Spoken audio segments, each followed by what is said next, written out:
기도하겠습니다. 하나님 아버지, 은혜를 감사합니다. 이 시간 수요 모임으로 한자리에 모였습니다. 우리 영혼의 햇빛과 같은 양식을 내려 주시옵소서. 우리 평생에 동일한 원함은 햇빛보다도 더 밝은 주님의 영광이 오니 주님의 찬란한 영광의 빛으로 늘 비춰주시기를 원합니다. 아버지의 광채를 닮은 그릇으로 주의 뜻을 이루며 살게 하여 주시옵소서. 예수 그리스도 이름으로 기도드립니다. 아멘. 오늘 하나님 말씀은 누가복음 9장 28절부터 36절입니다. 한 절씩 교독하겠습니다. 이 말씀을 하신 후 8일쯤 되어 예수께서 베드로와 요한과 야고보를 데리고 기도하시러 산에 올라가사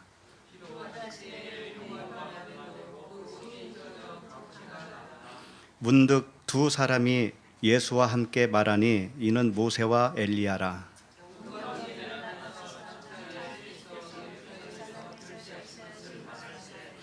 베드로와 및 함께 있는 자들이 깊이 졸다가 온전히 깨어나 예수의 영광과 및 함께 선 두 사람을 보더니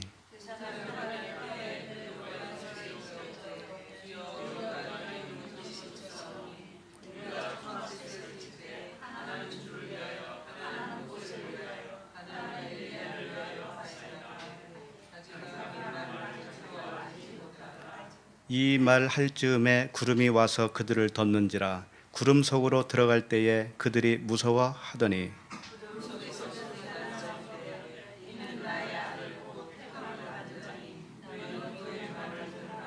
다 같이 소리가 그침에 오직 예수만 보이더라. 제자들이 잠잠하여 그 본 것을 무엇이든지 그때에는 아무에게도 이르지 아니하니라. 아멘. 오늘 말씀 제목은 영광스러운 변화 이렇게 정했습니다. 영광스러운 변화. 복음서에 보면 예수님이 영광스러운 모습으로 변했다고 하는 이 기사가 이렇게 한 번씩 나옵니다. 마태복음에도 나오고 마가복음에도 나오고 누가복음에도 나와요. 그래서 예수님이 이 변화된 모습을 보면서 우리도 장차 이렇게 변할 것이다 라는 기대를 가지고 살지요. 장차 우리도 이렇게 변해서 예수님이 변한 것처럼 이런 모습으로 천국에서 영원히 살 것이 아닐까 이런 생각도 하게 되죠. 물론 그것이 틀린 거 아닙니다.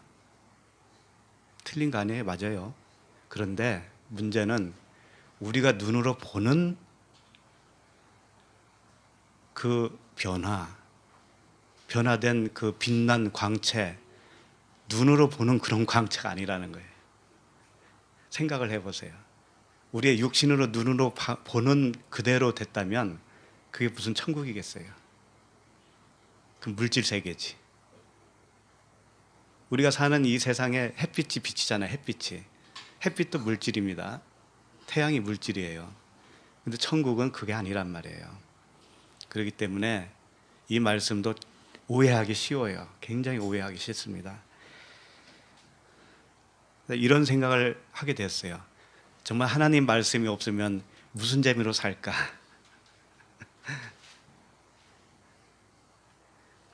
하나님께서 이런 말씀을 안 주셨으면 정말 짐승이 아닐까라는 생각을 해봐요. 짐승하고 다를 게 무엇일까? 이 짧은 세상에 짐승처럼 살다가 가겠구나. 그런 생각을 해보게 되더라고요. 그리고 더 재미있는 것은, 더 감사한 것은 하나님 말씀은 무궁무진하다라는 거죠. 우리가 겪어보지만 매주 말씀은 결론은 똑같은데 메뉴가 다르잖아요. 메뉴가. 결론이 똑같다고 하는 것도 그냥 결론이 똑같으니까 들을 것도 없어 이런 말씀이 아니라 우리의 생명의 양식이라고 하는 결론은 똑같다 이거예요. 생명의 양식. 우리가 육신으로 먹는 육의 양식도 메뉴가 다양하지만 일단 그것이 나의 육을 지탱할 수 있는 양식이잖아요. 영양분이잖아요. 그 몸을 지탱할 수 있는 영양분으로서는 똑같아요. 성분은. 그러나 맛도 틀리고 모양도 틀리고 다 틀리죠. 그래서 오늘 말씀 끝나면 또 식사를 하게 될 텐데 오늘도 메뉴가 또 다양합니다. 오늘 메뉴가 뭔지 알아맞히는 사람은 2그릇 드세요. 2그릇.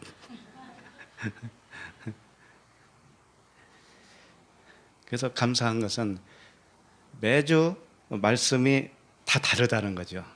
스토리가 달라. 스토리가 달라서 메뉴가 다른 거예요. 그래서 참 감사해요. 아무리 먹어도 질리지가 않는 말씀이 하나님 말씀이다라고 하는 거죠. 그래서 저는 개인적으로 말씀을 준비할 때 제 책상에 와보면 알겠지만 무슨 자료가 없습니다. 자료가. 아무 자료가 없어요. 옛날에는 자료가 많았지만 다 버려버렸어요. 그 성경책하고 그냥 컴퓨터 하나 딱 있어요. 컴퓨터에는 원어, 성경 원어 프로그램이 하나 딱 들어있을 뿐이에요. 이 말씀이 잘 번역이 됐나는 확인을 해봐야 되니까 원뜻은 가깝게 원뜻으로 이해를 해야 되니까 그건 필요하죠. 다른 거 필요 없어요. 주님이 계시면 돼요. 주님이 하시는 거니까. 주님이 하셔야 돼요. 그래서 참 우리의 삶도 그렇습니다. 심플해야 됩니다. 우리의 삶이 심플해요. 너무 복잡하게 사시지 마시고 너무 바쁘게 살 필요도 없어요. 그렇게 바쁘게 산다고 한들 뭐가 얼마나 변하겠어요. 그러니까 이 세상의 것을 다 쓸 것으로 생각하지 말고 그렇게 여기고 살라고 그러잖아요. 이 세상에 내가 없는 것처럼 살아야 돼. 내가 없는 것처럼. 그러나 우리의 안에서는 이 심령 안에서는 항상 천국으로 살아야죠. 천국으로. 그리스도와 함께. 오늘 말씀은 잘 아시는 본문입니다. 정말 예수님이 영광스러운 모습으로 변했다고 하는 그런 말씀이에요. 마태복음에도 있고 마가복음에도 있고 오늘 본문 누가복음에도 있는데 28절을 한번 보시겠어요? 28절 보시면 이 말씀을 하신 후 8일쯤 되어 이렇게 되어 있죠. 근데 다른 곳에 보면 마태, 마가 보면은 8일쯤으로 안 되어 있어요. 엿새 후에 이렇게 되어 있어요. 엿새 후에. 근데 왜 이렇게 다를까요? 엿새 후와 8일쯤은 좀 차이가 나잖아요. 아무래도. 엿새 후라고 하는 것은 7일째가 되는 것이고 8일쯤, 8일이라고 하지도 않았어요. 그냥 8일쯤 이렇게 차이가 나죠. 근데 성경 말씀은 6일이냐 8일째냐 5일째냐 어떤 게 정확하냐 이걸 말하고 싶은 것은 전혀 없어요. 그저 생명만 전하고 싶은 거예요. 하나님의 마음은 거기에 있는 거예요. 근데 사람은 그런 걸 찾지요.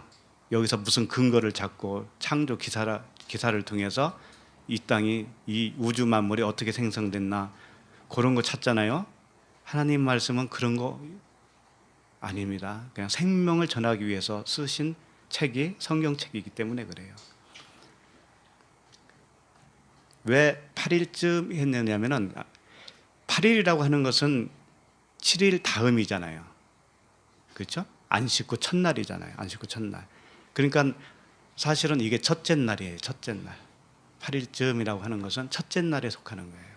새로운 첫째 날이기는 한데 이 7날의 언약을 표현하기 위해서 8일쯤이라고 표현을 했고 엿새 후에라고 표현했을 때는 7일째, 그날이 안식의 날 7일째 언약을 의미하기 위해서 그렇게 표현을 한 것이죠.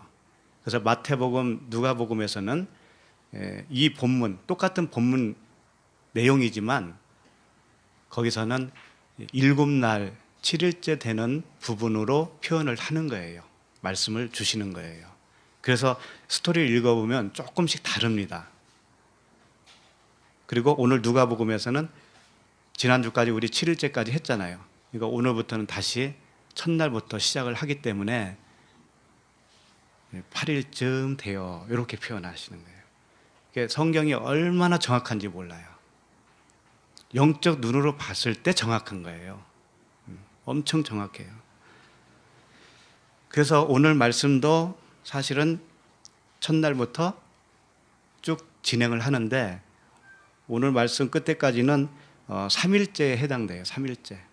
그래서 첫째 날이 28절, 29절이라면 둘째 날은 30절, 31절, 32절이 될 거고요. 셋째 날은 33, 34, 35, 36 이렇게 돼요. 그리고 이제 넷째 날부터는 다음 주 본문이 되겠죠. 이렇게 됩니다. 자, 왜 그런가는 또 말씀 진행하면서 보도록 하겠습니다. 자, 이 말씀을 하신 후 8일쯤 되어 예수께서 베드로와 요한과 야고보를 데리고 기도하시러 산에 올라가사 이렇게 되어 있습니다. 주님이 새 제자를 데리고 산으로 올라가셨다라는 거죠. 그런데 마태복음, 마가복음에서는 마태복음 17장에 있고요. 마가복음 9장에 있어요. 근데 거기에 보면 높은 산에 올라갔다 이렇게 되어 있어요. 높은 산에. 이 높다라고 하는 단어가 거기에 추가되어 있어요. 그런데 오늘 본문은 높은 산은 아니고 그냥 산이라고만 되어 있어요. 그러니까 높은 산이라고 하는 단어를 넣은 마태복음, 마가복음은 7날, 7일째 안식이라고 하는 날을 강조하기 위해서 그 본문 설정이 되어 있다라는 거예요. 똑같은 사건이지만. 그러나 오늘 누가복음에서는 첫째 날부터 다시 시작하는 거예요. 그래서 높은 산이라고 하는 말은 굳이 쓰지 않는 거죠. 근데 베드로와 요한과 야고보를 데리고 갑니다. 데리고 간다고 하는 단어가요, 성경에 자주 나와요. 데리고 간다. 데리고 가요. 누가 데리고 가요? 주님이. 예. 우리는 어떻게 할까요, 주님이? 주님이 우리를 데리고 갈까요, 안 갈까요? 주님이 우리를 데리고 다니셔요. 그렇기 때문에 여기 오신 거예요. 여기 온 것도 내 발걸음으로 오기는 했지만 그 자체가 주님이 이끄신 거라는 거 아셔야 돼요. 근데 그렇게 믿고 사시는 분은 항상 주님과 관계 속에서 살고 있어요. 주님과 대화를 하고 주님의 이끄심에 집중을 해요. 주님이 뭘 원하시는가에 관심을 가져요, 늘. 그런데 주님이 나를 데리고 다니신다라는 사실을 믿지 못하시는 분들은 그냥 제 마음대로 사는 거예요. 차이가 거기 있습니다. 믿느냐 믿지 않느냐의 차이가 굉장한 거예요. 주님은 항상 우리를 내가 알든 모르든지 간에 우리를 데리고 다니신 겁니다. 주님은. 우리가 몰라서 그렇지, 눈치를 못 채서 그렇지 주님은 항상 우리를 데리고 다녔어요.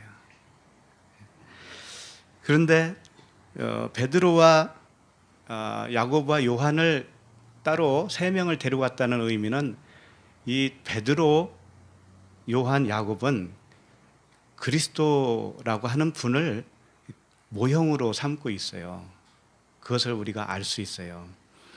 그래서 이 세 사람을 데리고 다닐 때가 종종 있었는데, 예를 들면 겟세마네 동산에서 기도하실 때 데리고 갔다든지, 아니면 야이로의 딸을 고치는 그 집에 다른 사람은 못 오게 하고 이 세 사람만 데리고 들어갔어요.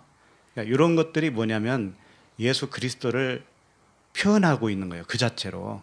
그래서 베드로는 반석이잖아요. 그리스도예요. 그 반석 위에 교회를 세우겠다. 그리고 요한과 야고보는 형제라고 그랬어요. 요한과 야고보는 형제예요. 하나라는 거예요, 하나. 그러면 하나지만 둘로 표현하겠다 이런 말씀이잖아요. 그러니까 일단 베드로를 생각하면 베드로는 시몬 베드로라고 그래요. 시몬. 시몬은 듣다. 잘 들어서 베드로가 되는 것이고 요한과 야고보를 생각할 때는 야고보로는 죽는 거예요. 야곱. 발꿈치예요, 발꿈치. 발꿈치가 뭐냐면은 우리의 삶을 발꿈치라고 그래요. 우리의 인생의 삶을 발꿈치라고 그래요. 인생, 육신의 생각 있죠? 사람의 생각으로 살고 있는 우리의 인생, 이것이 발꿈치예요. 이 발꿈치가 죽으면 요한이라고 하는 은혜, 사랑이라고 하는 아들로 태어나는 것이다. 이걸 간접적으로 표현하고 있는 거죠. 그래서 마가의 그 다락방이 있죠. 유월절 만찬에서 요한이 예수님 가슴에 이렇게 기대고 누워서 밥을 먹어요. 예수님 품에. 그러니까 그것을 통해서도 이 요한은 예수님의 어떤 내적 아들을 표현하고 있는 거예요. 예수님의 내적 아들이다. 그리스도의 그리스도. 그리스도를 요한을 통해서 표현하고 있는 거예요. 그래서 요 세 사람은 항상 중요한 거예요.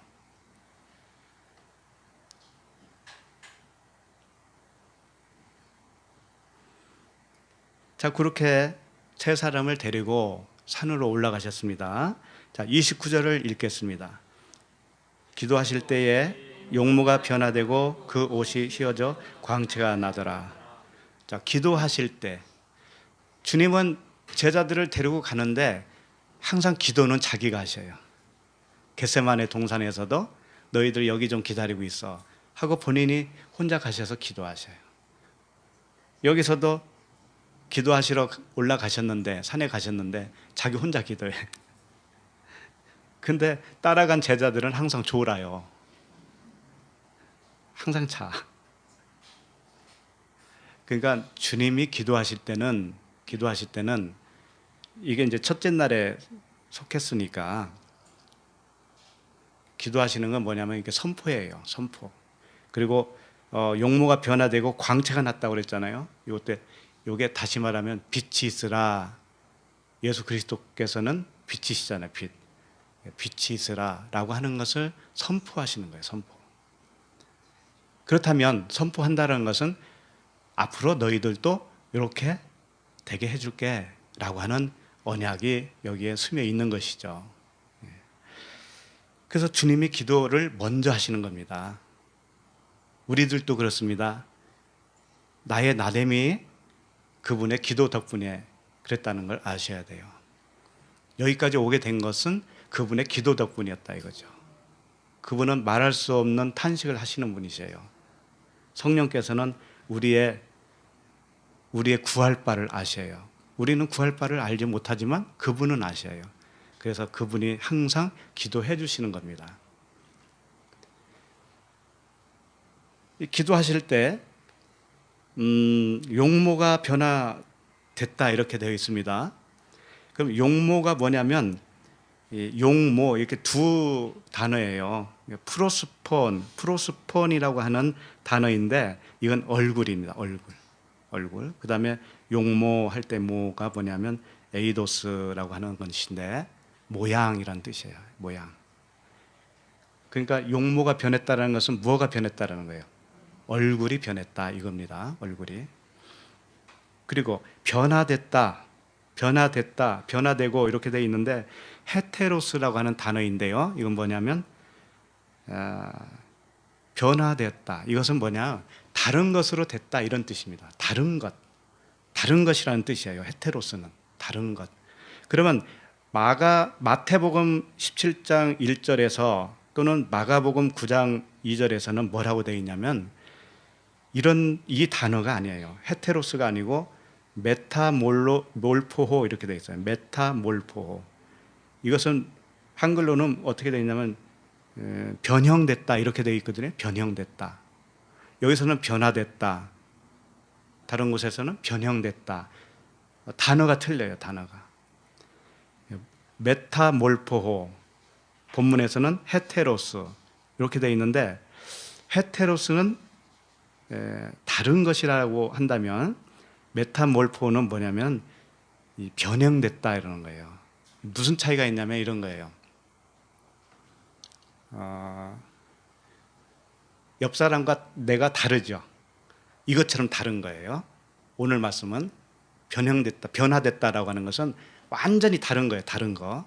그 다음에 변형됐다고 하는 것은 뭐냐면, 원래는 이거였는데, 나였는데 내가 다른 사람으로 변화된 거예요. 내가 다른 형질로 변화된 거예요. 그런 의미를 가지고 있어요. 좀 비슷하지만 좀 달라요.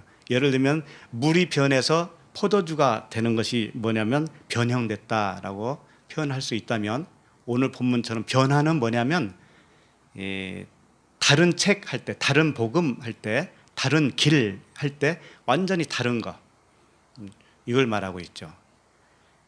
그러니까 예수님이 얼굴이 변했다라고 하는 것은, 원래 예수님은 한 분이잖아요.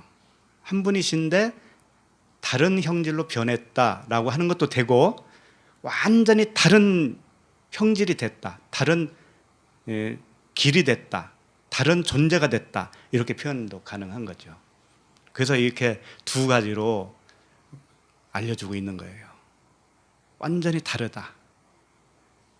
예수님이 원래 사람의 모양을 가지고 입고 온 그 상태에서 변화가 되어지니까 완전히 다르다 이거죠. 완전히. 그렇다면 우리도 마찬가지예요. 우리도 예수 그리스도, 그분으로 인해서 변했다면 완전히 다른 것입니다. 변하기 이전과 변한 후의 차이는 완전히 다른 거예요. 다른 거. 그걸 아셔야 돼요. 물이 포도주가 된 것처럼 완전히 질이 달라지고, 길이 달라지고, 존재가 달라진 거예요. 그렇게 달라진 거예요. 그러니까 흐리멍텅 옛날이나 지금이나 뭐 그게 그거고, 가치관도 똑같고, 그렇게 약간 달라지고 그 정도가 아닙니다. 완전히 달라진 거예요. 완전히. 땅과 하늘의 차이. 그 다음에 뭐가 달라졌어요? 그 옷이, 그랬잖아요. 그 옷이 휘어져서 광채가 났다, 이렇게 되어 있어요. 옷이라고 하는 것은 그 사람의 정체성을 의미하고 있습니다. 정체성이요. 우리가 무슨 옷을 입고 있는가에 따라서 그 사람의 정체성을 말할 수가 있죠. 경찰관 복을 입고 있으면 경찰관이라고 하는 정체성이 있듯이, 교복을 입으면 학생이라고 하는 정체성이 있듯이, 옷은 그것을 의미하고 있어요. 그런데 그 옷이 휘어졌다 이거예요. 휘어져서 광채가 났다, 이렇게 되어 있어요. 그러면 왜 옷을 휘어진 것으로 표현할까요? 성경에서는.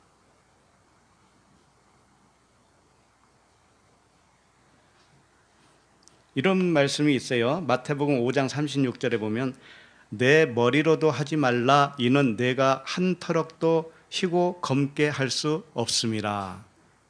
이런 말씀을 했습니다. 머리카락 한 터럭도 네 힘으로는 희거나 검게 할 수 없다. 이건 하나님만이 하실 수 있다라는 것을 의미하고 있는데, 왜 여기서 희고 검게 할 수 없다라는 단어를 사용했는가? 검은 것은 뭐고 흰 것은 뭐냐 이거지. 이걸 대조적으로 표현하고 있는 거예요. 다시 말해서 예수님이 변하기 이전에는 검었다 이거지. 검었다. 주님의 옷이 변하기 이전에는 검은 옷에 해당됐다라는 거예요. 변하고 보니까 흰 옷이 되었다. 그럼 우리도 마찬가지입니다. 우리도 그리스도의 은혜를 받고 하나님의 자녀가 됐다면, 검은 옷을 입었던 우리가 흰 옷으로 바뀌어야 되는 거예요. 네. 오늘 본문도 역시 우리 안에서 일어나는 일이기 때문에 그래요. 그 계시록에 보면은 검정말을 타고 싸우는 자들이 나오죠. 검정말. 그 다음에 흰말 탄 자도 나오잖아요. 백말 탄 자. 그게 뭐겠어요? 검은 것은 검은 활자가 검은 거예요. 성경책 보고 있죠? 검정 활자잖아요. 활자. 문자로 보면 내가 문자로 하나님 말씀을 이해하고 있잖아요. 그러면 내가 검은 옷을 입고 있는 사람이에요. 그러면 이 검정, 이 활자가 의미로 바꾸잖아요. 의미로. 내 속에서. 그러면 활자가 내 앞에서는 없어진 거예요? 있는 거예요? 없어진 거나 똑같은 거잖아요. 그러니까 이제 흰색이 되겠죠. 네? 그래서 흰옷이 되는 거예요. 간단하죠?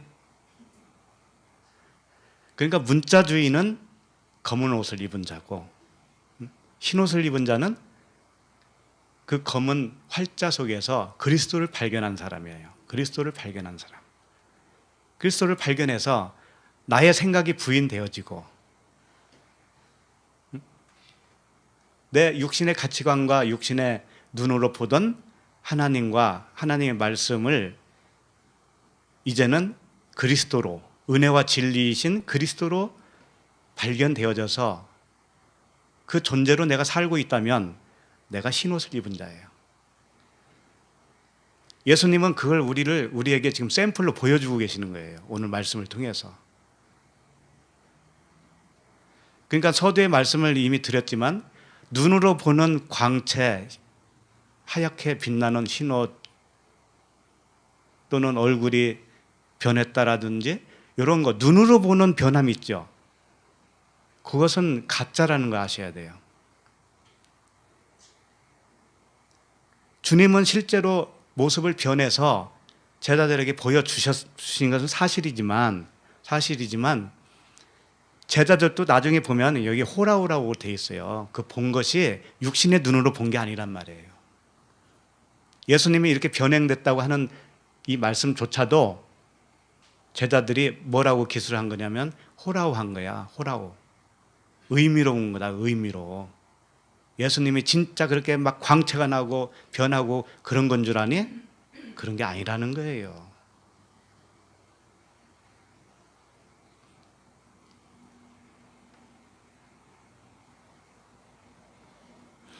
그래서 이 광채가 났다라는 것은 우리에게도 광채가 나야 됩니다. 우리에게도 빛이 들어와야 되고 내 안에서 빛이 번쩍번쩍 해야 돼요. 근데 그게 무슨 의미를 가지고 있냐? 이 빛이라고 하는 것은 깨닫다라고 하는 의미를 담고 있어요. 빛, 광채, 깨닫는 거예요. 깨닫는 것. 내 안에서 깨달음이 오지요. 말씀을 통해서 그리스도로 깨달아지잖아요. 이 말씀이. 그것이 빛이에요. 그게 빛이에요. 그래서 에스겔서 1장 4절에는 이런 말씀이 있어요. 내가 보니 북쪽에서부터 폭풍과 큰 구름이 오는데 그 속에서 불이 번쩍번쩍하여 빛이 그 사방에 비치며 그 불 가운데 단새 같은 것이 나타나 보이고 에스겔이 이런 환상을 봤다는 건데요. 이게 무슨 의미를 가지고 있느냐? 광채, 스트라토라고 하는 단어인데요. 이게 번쩍번쩍하다라는 뜻을 가지고 있어요. 그런데 빛은 항상 무엇을 의미하고 있냐면 내 안에 깨달음으로 와지는 어떤 그 빛이 있단 말이에요. 내가 어둠인데 내 생각으로 꽉 찬 어둠이었는데 그 어둠을 깨고 한 줄기 빛이 쫙 비치죠. 이것은 깨달음을 이야기하는 거예요. 깨달음. 내 안에서. 그게 빛이에요. 그게 번쩍번쩍 하는 거예요. 그래서 마태복음 그 병행구절 17장 2절에 보면 그들 앞에서 변행되사 그 얼굴이 해같이 빛나며 옷이 빛과 같이 휘어졌더라 이렇게 되어 있어요. 여기서는 그 얼굴이라고 되어 있어요. 여기서는 우리 누가복음에서는 용모라고 되어 있잖아요. 용모가 변했다 이렇게 되어 있는데 마태복음 17장 2절에서는 그 얼굴이 해같이 빛나며 옷이 빛과 같이 휘어졌더라. 얼굴이 변하기는 변했는데 어떻게 변했냐면 해같이 빛났다. 옷이 빛과 같이 휘어졌다. 그리고 마가복음 9장 3절에서는 더 재미있게 표현을 했어요.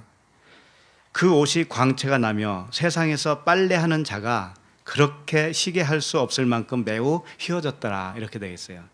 빨래하는 자가 빨래를 아무리 깨끗하게 빨아도 그렇게 쉬게는 할 수 없을 정도로 휘어졌다. 그런데 하필이면 왜 빨래하는 것으로 표현을 했을까요? 다른 것도 많이 있을 텐데 왜 그럴까요? 요한계시록을 보면 요한계시록 22장 14절에 보면 이런 말씀이 있습니다. 자기 두루마기를 빠는 자들은 복이 있으니 이렇게 되어 있어요. 그러니까 두루마기를 빠는 것, 그 두루마기를 빤다고 하는 두루마기가 뭐겠어요? 원래는 내 생각으로 검은 옷을 가지고 있잖아요. 말씀을 문자 그대로 이해를 하고 있었단 말이에요. 이게 검은 옷이었는데 이것을 빨아요. 그 깨달음을 통해서 빨아져요. 빨아지면 흰 옷이 되겠죠. 그것이 광야의 삶이다. 광야에서 하는 일이 그거다는 거죠. 그 두루마기를 빠는 기간이 광야의 삶이에요. 그 두루마기를 빠는 자들은 복이 있으니 이는 그들이 생명나무에 나아가며 문들을 통하여 성에 들어갈 권세를 받으려 함이로다. 예, 생명나무에 나아가고 문들을 통하여 성에 들어갈 권세, 하나님 나라라고 하는 성에 들어갈 권세를 받는 길은 뭐냐면 이 검은 옷이 빨아져야 돼요. 흰 옷으로 빨아져야 돼요. 그것을 예수님은 변화된 자기 모습을 통해서 우리에게 보여주고 계시다 이거죠. 그러니까 알고 보면 예수님이 이렇게 굉장하게 우리가 볼 때는 언론 볼 때는 신비한 체험을 지금 하게 해주시는 거잖아요. 그렇죠? 얼굴도 변하고 옷이 하얗게 변했으니까. 그런데 이것이 알고 보니까 우리 안에서 다 일어난 일이었다는 거예요. 우리 안에서. 그 빛도 우리가 눈으로 보는 그 빛이 아니라 깨달음으로 온 빛. 내가 잘못 알고 있었는데 그 옷을 빨아주시는 그 빛. 그 아들의 음성을 의미한 것이었구나. 이걸 이제 알게 되는 것이죠. 그러니까 결국은 용모가 변하기 이전에는 예수님이셨죠. 그러니까 예수님이 용모가 변했다라는 것은 무엇으로 변했다라는 의미가 될까요? 그리스도로 변한 거죠. 그리고 율법이 은혜와 진리로 변했다라고 하는 거죠. 그리고 육신의 생각이 영의 생각으로 변했다라는 것을 의미하고 있는 거예요.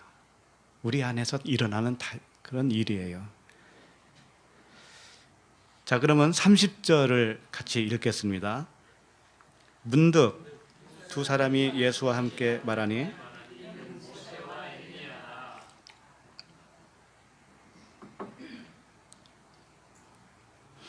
자, 여기에 이제 문득 두 사람이 예수님과 함께 말하는 것을 보게 됩니다. 근데 모세와 엘리야가 보였어요. 그러면 이제 이렇게 생각하기 쉬워요. 아, 모세는 예수님 오시기 전에 몇 년 전 사람인가요? 약 1500년 전 사람이에요. 엘리야는 그보다는 조금 덜 됐지, 한 1000년이라고 보고. 그러면 1000년 이상 된 사람들이 죽었는데 여기에 나타났어요. 근데 그 사람들은 모세도 시체를 못 찾았죠. 엘리야는 그냥 승천한 것으로 알고 있잖아요. 그러니까 죽지 않고 올라가셨으니까 이렇게도 올 수도 있구나. 그럼 죽은 사람들은 못 오는 거예요? 시체에 있는 사람들은 그럼 여기 못 오는 건가요? 그런 이야기를 하고 싶어서 여기에 기록한 거 아닙니다. 그래서 환생설이니 뭐 이런 것들을 주장하는 사람들은 허구라는 것을 좀 아셔야 돼요. 모세가 1500년 전에 있었던 모세가 하늘로 올라가더니 예수님 시대에 딱 나타나는구나. 그래서 이렇게 사람도 죽으면 떠돌아다니는구나. 이런 생각들 하잖아요. 그래서 사람이 떠돌아다니면서 그게 바로 귀신인 것이야. 이렇게 생각도 하지요.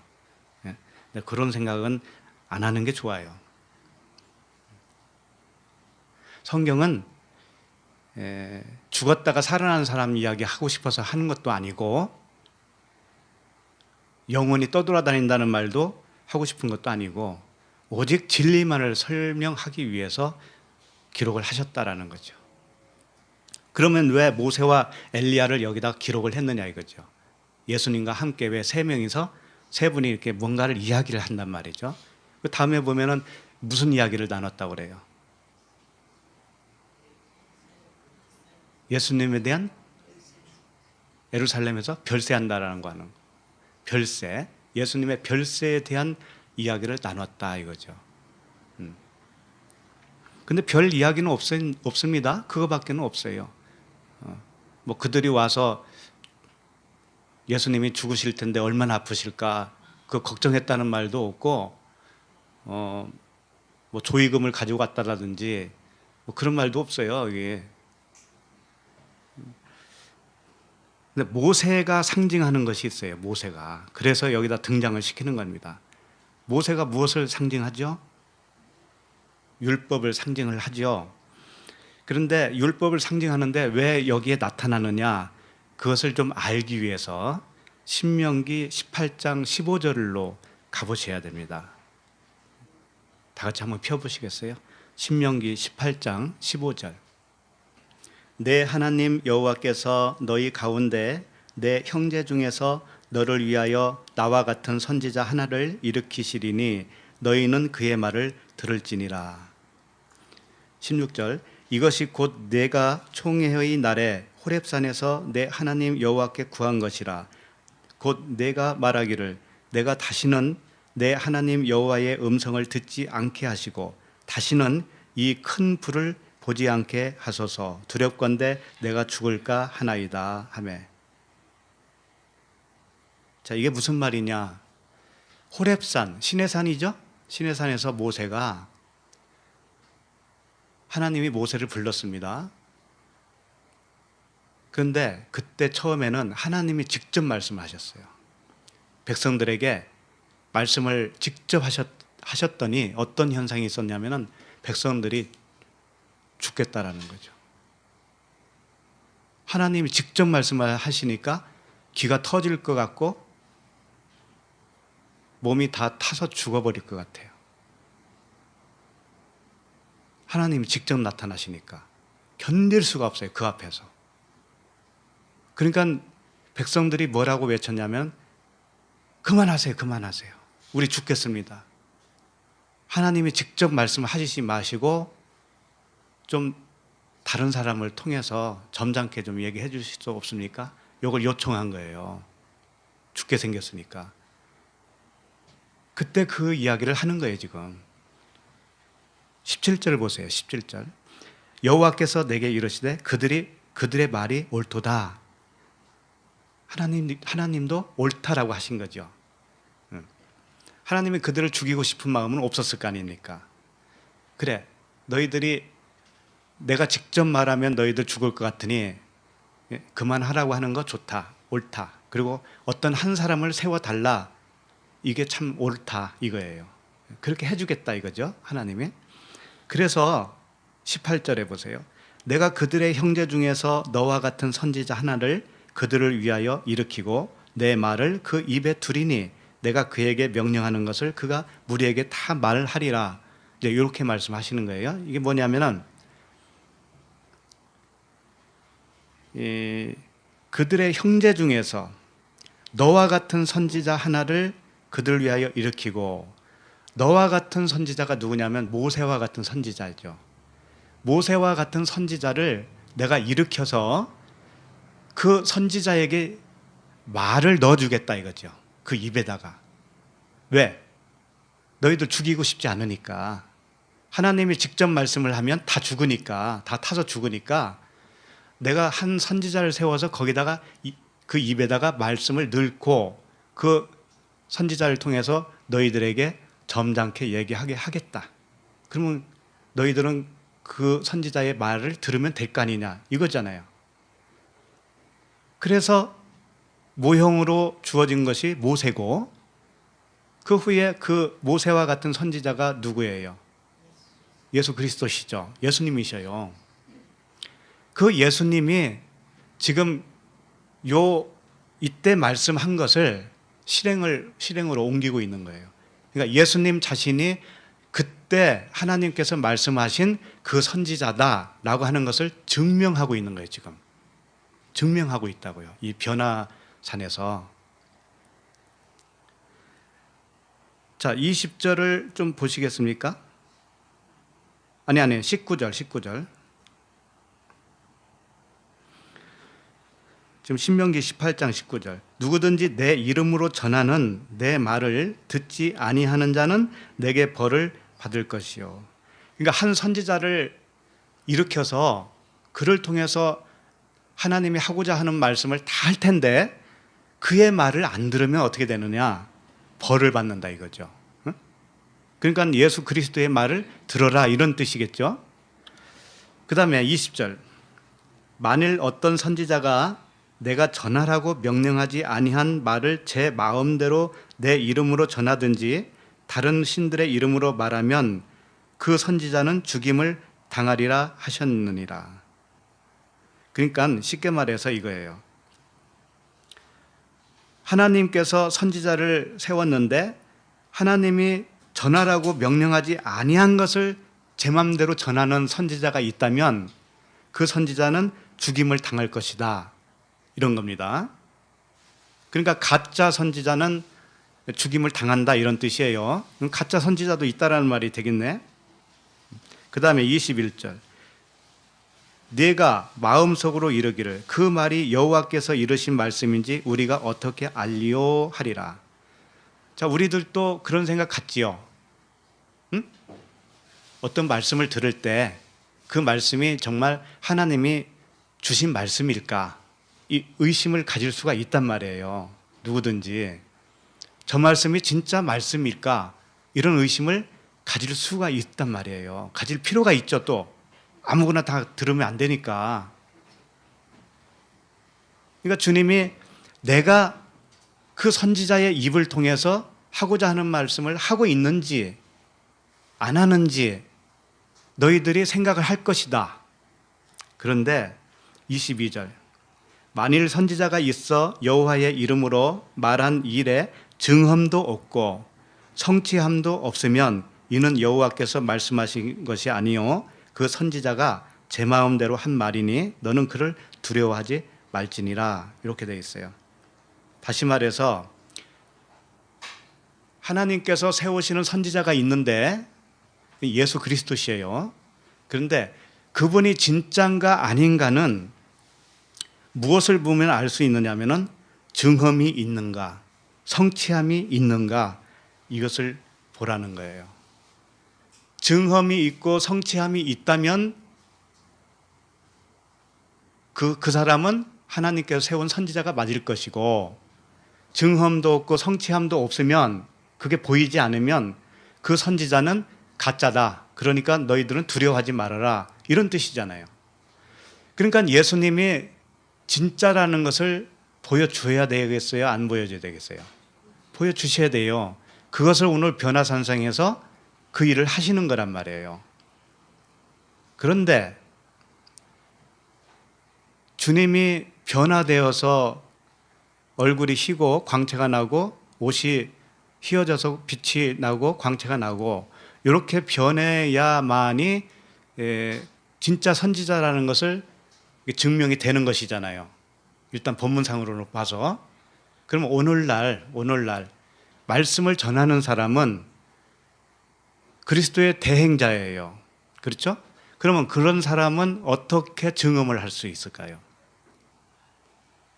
쉽게 말해서 토부 전도자는 진짠가 가짠가 그걸 어떻게 증명할 수 있느냐 이거죠. 어떻게? 그러면 여기서 말하는 증언과 성취함이 뭔지를 좀 일단은 좀 살펴봅시다. 증언이라고 하는 것은 하야라고 하는 단어로 되어 있어요. 하야. 성취함은 보라고 하는 단어로 되어 있어요. 그럼 성취는 뭐냐면 하야. 이게 생기다라고 하는 뜻이에요. 생기다. 일어나다, 존재하다 이런 뜻이에요. 생기다. 이건 뭐냐면 그 전도자가 선포한 말씀을 듣고 내 안에서 생겨나면, 내 안에서 일어나면, 뭔가가 일어나면, 내 안에서 뭔가가 존재로 되어지면 이런 뜻이에요. 그런 일이 듣는 사람에게 일어나면 이런 뜻이에요. 그런 뜻이에요. 그 다음에 성취함은 뭐냐면 보라고 하는 단어인데 이건 가다 오다 이런 뜻이거든요. 가다 오다 또는 받쳐지다 거두어 들이다 이런 뜻이에요. 이게 무슨 뜻이냐면 이 말씀을 듣고 나라고 하는 겉사람은 가고 그리스도라고 하는 새 사람으로 오면, 그러니까 가고 오면, 우리식으로 말하면 내가 부인되어지면 이런 뜻이에요. 내가 부인되어지면, 그런 일들이 벌어지면 이런 뜻이라고요. 내가 부인되어지고 새 사람으로 율법이 떠나고 복음으로 들어오면 이런 뜻이란 말이에요.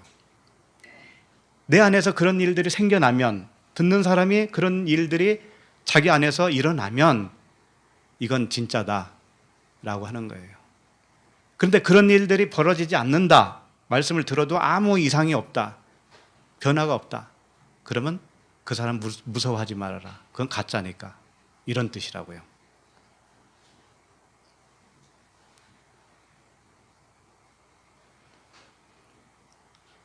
그러니까 성도가 율법에서 복음으로 변화되면 그 말씀은 맞는 말씀이다 이거예요.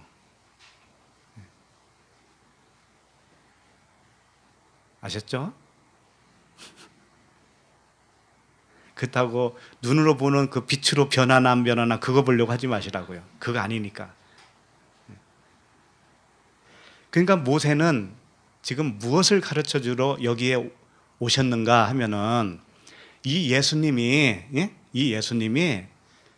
나와 같은 선지자다 이거예요. 나와 같은 선지자. 그 여호와 하나님께서 옛날에 말씀하셨던 세우겠다고 하는 그 나와 같은 선지자, 그 나와 같은 선지자가 바로 요분이시다, 바로 이 예수 그리스도 이분이시다 라고 하는 것을 모세가 와서 증명을 해주는 거예요. 그럼 엘리야는 왜 오셨을까요?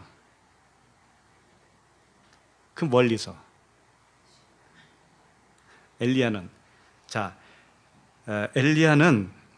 바알 선지자를 450명 죽였고 아세라 선지자를 400명이나 죽였어요. 죽이는 데는 천재죠, 천재. 1대 850이었으니까. 그게 정말 그 목숨을 주겠다는 말이 되겠습니까? 그게? 아니겠죠? 주겠다라고 하는 것은 뭐냐면, 내가 거짓 선지자가 맞네, 요걸 깨닫게 해주면 죽은 거예요. 무슨 말씀인지 알겠죠? 네. 내가 거짓 선지자가 맞네, 나는 죽어야 할 존재가 맞네, 요걸 깨닫게 해준 분이 누구냐면 엘리야라는 거예요. 그래서 말라기 4장 5절을 좀 보시겠어요? 말라기 4장 5절. 보라, 여호와의 크고 두려운 날이 이르기 전에 내가 선지자 엘리야를 너희에게 보내리니, 이건 뭐냐면 크고 두려운 날이 뭐냐면 예수 그리스도의 오심이에요. 그 오시기 전에 선지자 엘리야를 너희에게 보내야겠다 이렇게 되어 있어요. 근데 말라기 때는 이미 엘리야가 없는 시대잖아요, 이미. 그런데 엘리야를 보내겠다 그랬어요. 그럼 누구겠습니까 이게? 세례 요한이죠. 이미 알고 있죠. 우리는 세례 요한이에요. 세례 요한을 보내겠다. 그 다음에 6절. 그가 아버지의 마음을 자녀에게로 돌이키게 하고 자녀들의 마음을 그들의 아버지에게로 돌이키게 하리니, 돌이키지 아니하면 두렵건대 내가 와서 저주로 그 땅을 칠까 하노라 하시니라. 그러니까 엘리야와 세례 요한은 같은 존재인데, 엘리야와 세례 요한은 어떤 역할을 하는 자들이냐면 자녀들의 마음을 그들의 아버지에게로 돌이키게 하는 역할을 하는 거예요. 그게 물세례란 말이에요. 물세례. 세례 요한, 엘리야의 역할은 뭐냐면 물세례인데, 그 마음, 자녀들의 마음을 아버지에게로 돌이키게 하는 역할을 하는 거예요. 돌이키게 하는 역할. 이 물세례예요. 자, 그러면 이스라엘 백성들 치고 하나님을 아버지로 모시지 않는 사람이 있었을까요? 그 당시? 다 하나님을 자기 아버지로 모셨습니다. 선택된 백성이라고 자부하는 분들 아닙니까? 그런데 왜 또 그 자녀들의 마음을 아버지에게 돌린다고 할까요? 마음은 떠나 있기 때문에 그런 거 아니겠어요? 그러니까 하나님을 잘못 알고 있으면 마음이 떠난 겁니다.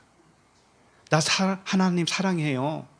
하나님 하라는 대로 다 하고 싶어요. 이렇게 말을 하고 있어도 하나님을 잘못 알고 있으면, 말씀을 잘못 알고 있으면 마음이 떠난 것과도 같은 거예요. 그래서 그러면 잘못 알고 있는 것을 제대로 알려주는 것이 뭐예요? 하나님 아버지로 마음을 향하게 만들어주는 거죠. 그렇죠? 그 역할을 누가 하냐면 엘리야와 세례 요한이 하는 거라고요. 그래서 사도 바울은 이런 고백을 한 적이 있어요. 한 절이기 때문에 제가 읽어드릴게요. 로마서 7장 9절 말씀인데 이런 말씀을 해요. 전에 율법을 깨닫지 못했을 때에는 내가 살았더니, 이렇게 되어 있어요. 그건 뭐냐면 사도 바울은 나면서부터 율법 아래 열심히 했던 자예요. 난지 8일 만에 할례를 하고 율법을 다 지켰다니까요. 율법의 의로는 흠이 없을 정도로 열심히 잘 지켰습니다. 훌륭한 사람이었죠. 그런데 자기가 율법을 깨닫지 못했을 때가 있었다라는 거예요. 이스라엘 백성들이 다 그러고 있었던 거예요. 사도 바울뿐만이 아니고.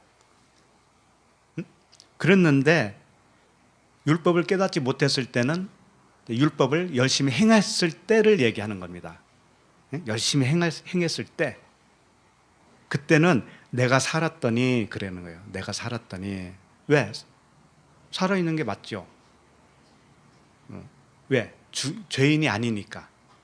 죄인이 아니니까 아직 살아있는 거예요. 죄인이면은 죄의 삭은 뭐예요? 사망이니까 죽는 거잖아요. 그런데 아직은 모르고 있다 이거예요. 아직은 몰라서 자기가 펄펄 살았다 이거예요. 살았더니 계명이 이름에 죄는 살아나고 나는 죽었도다, 이렇게 돼 있어요. 계명이 이르렀다는 것이 뭐냐면, 다른 말로 말하면 엘리야가 오니까 이런 뜻이에요. 세례 요한이 오니까 이런 뜻이라고요. 엘리야가 가르쳐 주니까, 세례 요한이 물세례로 나를 가르쳐 주니까 알고 보니 율법으로는 의롭게 될 자가 하나도 없구나를 그때 깨닫게 되었다 이거예요. 이게 물세례입니다. 여기까지가 물세례예요. 물세례가 뭐 시시한 줄 아세요? 진리를 아는 거라니까. 진리를 아는 거예요. 그러니까 계명이 이름에 죄는 살아나고 나는 죽었도다. 이게 나 죽었네, 이렇게 된 거죠. 죽었네, 나 죽었구나. 그러면 이 죽은 자를 살려야 될 거 아닙니까? 살려야 되잖아요.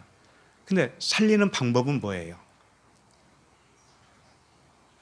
누군가가 대신 죽어줘야 살릴 수가 있어요.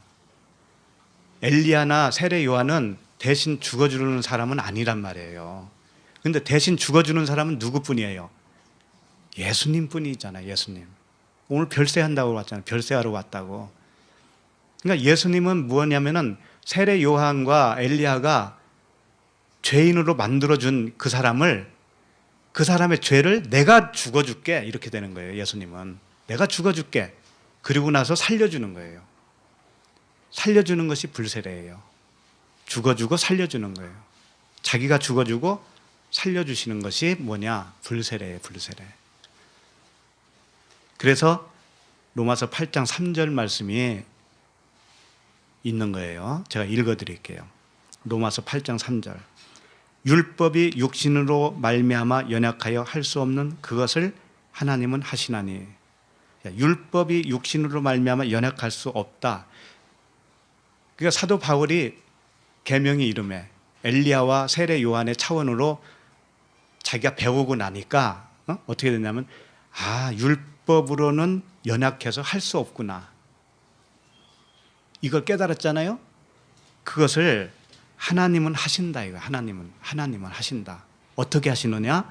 곧 죄로 말미암아 자기 아들을 죄 있는 육신의 모양으로 보내어 육신의 죄를 정하사 육신을 따르지 않고 그 영을 따라 행하는 우리에게 율법의 요구가 이루어지게 하려 하심이니라. 자, 율법을 우리가 지켜서는 하나님께 의롭다함을 받을 수가 없죠. 그래서 그 율법을 하나님의 아들에게 전가시키는 거예요. 전가시켜서 그 아들이 죽어요.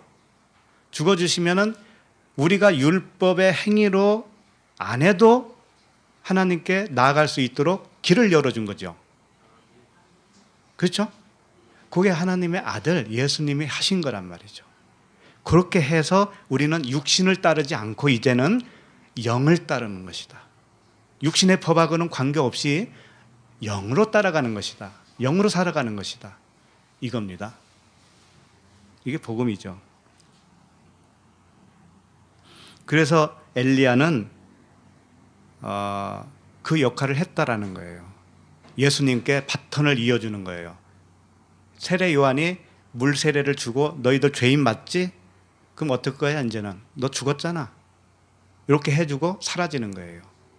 그러고서 그걸 예수님이 바톤을 이어받아서 예수님 자신이 죽어주시는 거예요. 죽어주시고 그 세례 요한이 율법으로 정죄했던 그 길을 다 무마시켜주는 거예요. 율법을 완성시켜주는 거예요. 그걸 믿는 우리들에게 영을 따라 사는 삶을 새롭게 열어주셨다. 그렇게 되어지는 것이죠. 열왕기 하 2장 9절을 좀 잠깐 펴보시겠습니까? 여기 보면 엘리야가 이제는 이 하늘로 승천하기 바로 직전 그 말씀이에요. 엘리사에게 뭔가를 이렇게 바톤을 이어주는 그런 현장이죠. 열왕기하 2장 9절에 보면 건너매 엘리야가 엘리사에게 이르되 나를 내게서 데려감을 당하기 전에 내가 내게 어떻게 할지를 구하라. 엘리사가 이르되 당신의 성령이 하시는 역사가 갑절이나 내게 있게 하소서 하는지라. 이걸 흔히 말해서 무슨 영감이라고 그래요? 갑절의 영감. 엘리야의 갑절의 영감. 우리 목사님 엘리야의 갑절의 영감을 주옵소서. 뭔지도 모르면서. 그러니까 엉뚱한 갑절로 받잖아. 엉뚱한 거. 모르고 기도했으니 모르는 게 올 수밖에 없잖아요.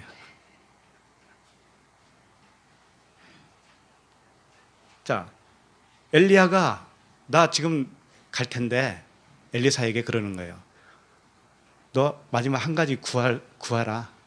나 가기 전에 구해. 빨리 구해. 그랬더니 갑절의 영감을 달라는 거죠. 갑절.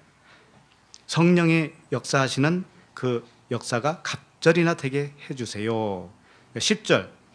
이르되 내가 어려운 일을 구하는도다. 그러나 나를 내게서 데려가시는 것을 내가 보면 그 일이 내게 이루어지려니와 그렇지 아니하면 이루어지지 아니하리라 하고. 이게 무슨 말씀인 줄 아세요? 너에게서 내가 올라가는 것을 보면 갑절의 은혜가 너에게 임할 것이고 네 안에서 내가 데려가는 것을 승천하는 것을 못 보면 그 은혜가 너에게 없는 거야. 이런 뜻이에요. 그럼 나에게 한번 적용을 해보세요. 그게 무슨 의미인가? 나에게서 엘리야가 올라가야 돼요. 나에게서 올라가면 나는 엘리사로서 갑절의 영감을 갖는 사람이 되는 거예요. 그러면 엘리야가 올라가는 게 뭐냐 이거죠. 어떻게 해야 올라가는 거예요?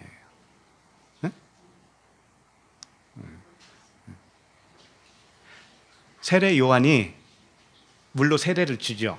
그리고 사라지잖아요. 말하자면 세례 요한이 나에게 물 세례를 줬다고 하는 것은 죄인으로 만들어준 거잖아요. 죄인으로 만들어준 거예요, 나를. 그러니까 내가 죄인이구나 라는 것을 깨닫게 되면 나에게서는 엘리야가 승천한 거예요. 그런데 그 죄인이구나 라고 하는 차원이 어떤 차원으로 알고 있느냐가 문제죠. 죄인이라고 안 하는 사람이 어디 있어요? 우리 어머니가 옛날에 남녀호랭 개교 그거 믿었었거든요.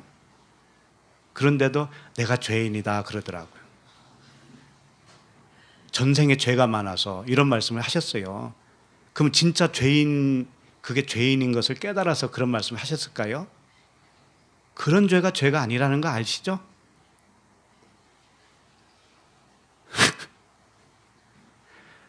좀 더 쉽게 말하면 엘리야가 승천 안 하면 그게 죄인이에요. 나에게서. 아까 사도 바울이 고백한 거 있죠. 내가 율법을 몰랐을 때는 내가 살았다니 그러잖아요. 아니 율법을 열심히 지켰는데 왜 율법을 모르겠습니까? 그런데 그때는 몰랐다라는 거죠. 그러면 그것이 율법이 의미하는 것을 알 때 비로소 내가 죄인이 맞구나 이렇게 됐단 말이에요. 그럼 우리도 똑같을 거 아니에요. 하나님 말씀을 처음에 배웠지만 그때 차원에서 죄인이라고 하는 그것은 진짜 죄인이 아닌 거예요. 그럼 뭐냐? 진리를 깨닫는 거죠. 진짜 죄가 뭔지를 깨닫는 거예요.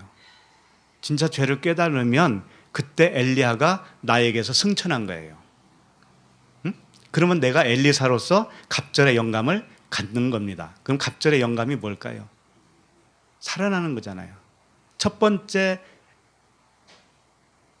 영감은 뭐예요? 내가 죄인이구나 라고 하는 것을 깨닫는 것이라면 두 번째는 뭐예요? 살아나는 거잖아요. 살아나는 것. 채워지는 것. 진리로 채워지는 것. 응? 진리로 채워지는 것. 그래서 이제는 정말 진리 안에서 삶을 사는 것. 이렇게 되는 것이 갑절의 영감입니다. 자, 그러니까 지금 열왕기하 2장 11절을 보세요. 11절. 11절 보시면 두 사람이 길을 가며 말하더니 엘리야와 엘리사가 지금 말하고 있는 거죠. 길을 가다가 말하더니 불수레와 불말들이 두 사람을 갈라놓고 갑자기 불수레와 불말들이 여기 나타난 겁니다. 나타나서 두 사람 사이를 갈라놨어요. 갈라놓고 엘리야가 해오리 바람으로 하늘로 올라가더라. 자, 불병거를 타고 올라갔을까요? 해오리 바람을 타고 갔을까요? 해오리죠. 불병거는 뭘 한 거예요? 갈라놓은 거죠. 불병거가 뭔지 아세요? 말씀이에요, 말씀. 율법이에요. 율법의 말씀. 그 말씀이 죄를 깨닫게 만들었다 이거죠. 죄를 깨닫게. 진짜 죄가 뭔가를 이제는 안 거예요. 육적인 죄가 죄가 아니고 영적인 죄가 진짜 죄라는 것을 이제 비로소 깨닫게 되었다. 그러면 엘리야는 승천하는 거예요. 그러니까 갈라놓으니까는 해오리 바람, 이거 성령의 바람이에요. 성령에 의해서 하늘로 올라갔다고 돼 있죠. 근데 올라갔다라고 하는 이 단어가 알라예요. 알라라고 하는 단어인데 이 단어가 어디서 왔냐면 올라라고 하는 단어에서 왔어요. 알라, 올라, 뭐 그게 그거네. 올라는 뭐냐면 번제라는 뜻이에요. 번제. 그러니까 번제를 드렸다, 번제를 올렸다, 제사를 올렸다 이렇게 할 때 이 번제는 올라예요. 올라를 드렸다 하면은 올라를 알라 했다 이렇게 되는 거죠. 알라는 드렸다 하는 거예요. 드렸다. 그러니까 엘리야가 진짜 그 몸뚱아리가 올라갔다는 뜻이 아니라 엘리야가 번제물이 되어서 태워져서 그 연기를 하나님께 올린 것과 같은 그런 이치가 되었다 이런 뜻이에요. 그러니까 하늘로 올라가더라 이걸 진짜 하나님이 데려갔다면은요 단어를 어떤 단어를 써야 되냐면 라카흐라고 하는 단어를 써야 돼요. 라카흐. 진짜 데려간 것으로. 그런데 그 단어를 안 썼다라는 거예요. 알라. 이것은 제사를 드렸다 이런 의미로서의 올라갔다. 그렇게 기록해 놓으셨답니다. 그러니까 우리도 우리도 올라갔다고 했을 때, 올라갔다고 했는데 여기 다 있잖아요. 하늘에 안침바 되었다. 다 올라갔어요. 우리는 올라갔는데 여기 있단 말이에요. 뭘 올라갔느냐, 뭐가 올라갔느냐. 내 육신의 생각을, 옛사람을, 겉사람을 태워서 연기로, 번제물로 올렸다 이거지. 그분에게 올려드렸다. 너희 몸을 거룩한 산 제물로 드려라, 드려졌다 이겁니다. 이게 올라갔다라는 거예요. 그런데 역사 속에서는 엘리야가 시체가 없는 것으로 나올 수밖에 없어요. 왜? 그건 그림자로 보여줘야 되기 때문에. 그래서 모세도 어떻게 해요? 모세도 시체가 없습니다. 못 찾았어요. 그러니까 모세, 엘리야, 예수님도 시체가 있어요, 없어요? 예수님도 시체가 없이 하늘로 올라가시는 모양으로 나오죠. 바로 같은 이치란 말이에요. 그게 우리에게 그걸 가르쳐주기 위해서 올라갔다. 옛사람이 올라간 거예요. 옛사람이. 그런데 올라갔지만 여기 그대로 있잖아요.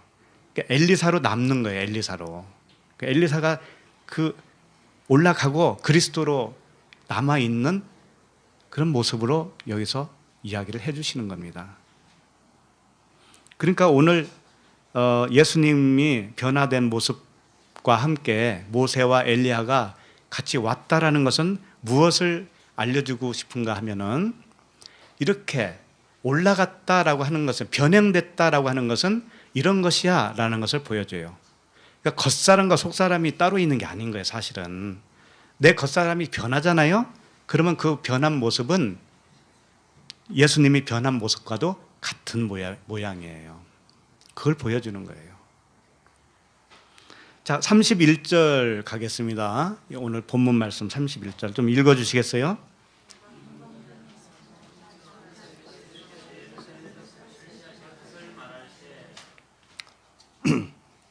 예, 모세와 엘리야가 예수님의 별세에 대하여 말을 하고 있습니다. 이건 뭐냐면 자기들이 승천을 했던 것처럼 예수님도 그렇게 할 거야 라고 하는 차원이에요.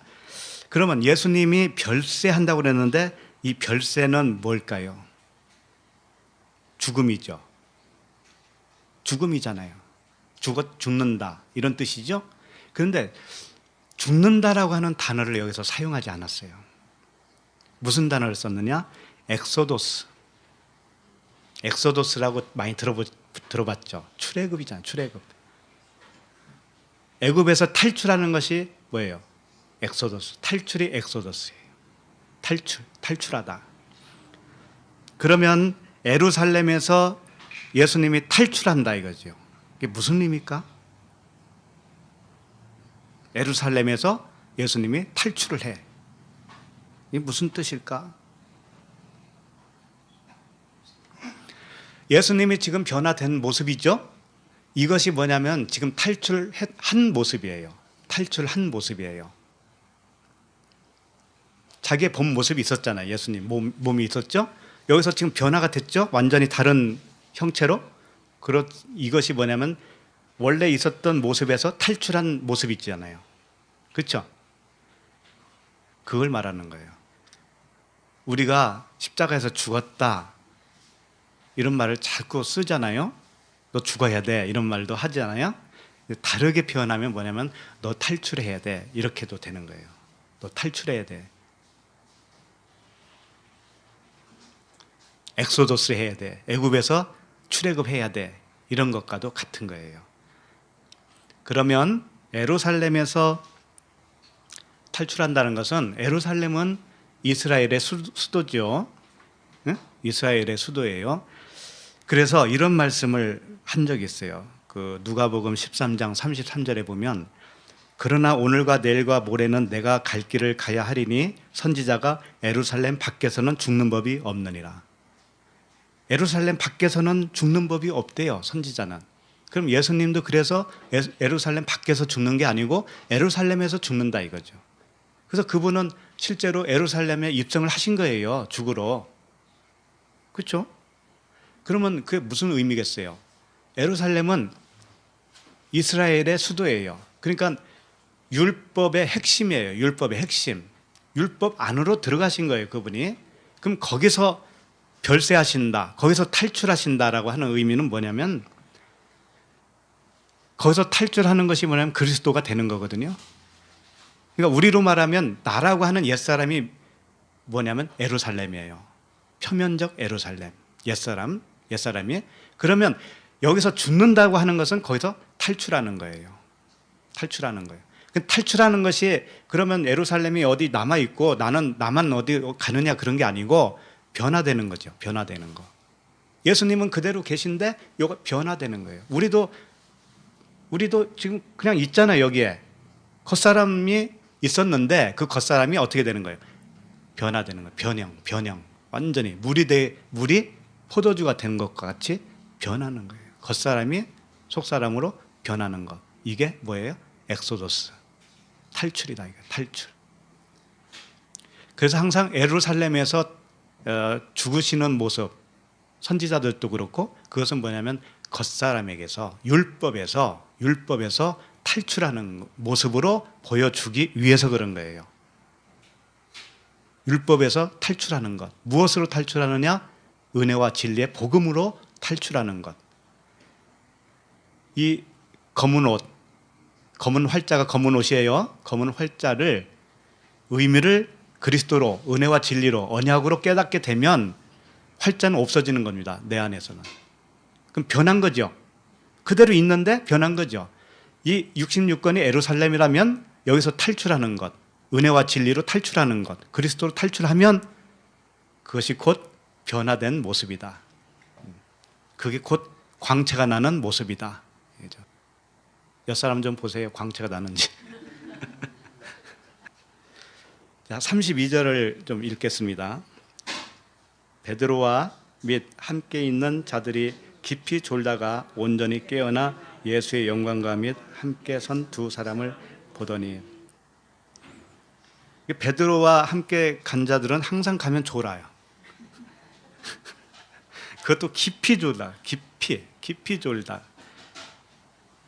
겟세마네 동산 가봐요. 3번이나 졸잖아요. 3번이나 자잖아요. 어쩌면 그렇게 잘 잘까? 자는 것이 뭐냐면 죽음이라고 그랬죠? 죽음. 자기 존재의 죽음을 의미하고 있어요. 그러니까 사실은 얘네들도 깊이 졸았다고 하는 의미 속에는 꿈으로 보고 있는 것과도 같은 차원이에요. 졸고 있는 것은 하나님의 일하심이에요, 사실은. 그러니까 여기 와서 아무리 졸아도 상관없어요. 그 순간에 하나님이 일하고 계시니까.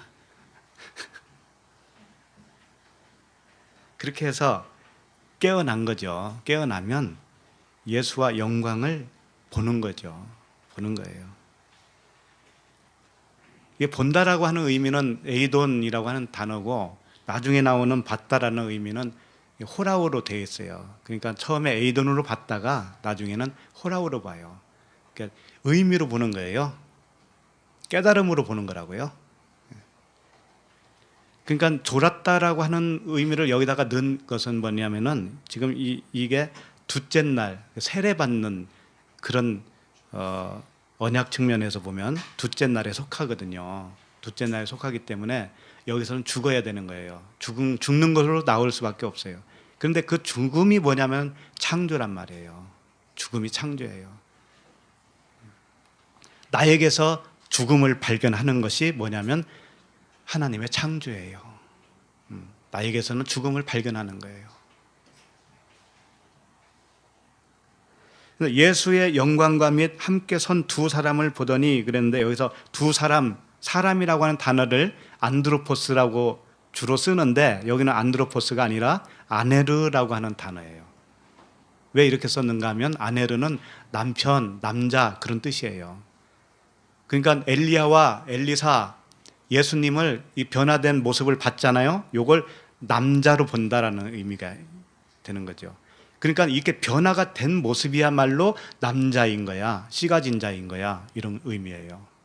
율법에서 죽고 그리스도로 살아나는 것이 이제 진짜 남자가 된 거야. 그런 의미를 가지고 있는 거예요. 자, 33절을 읽겠습니다. 시작.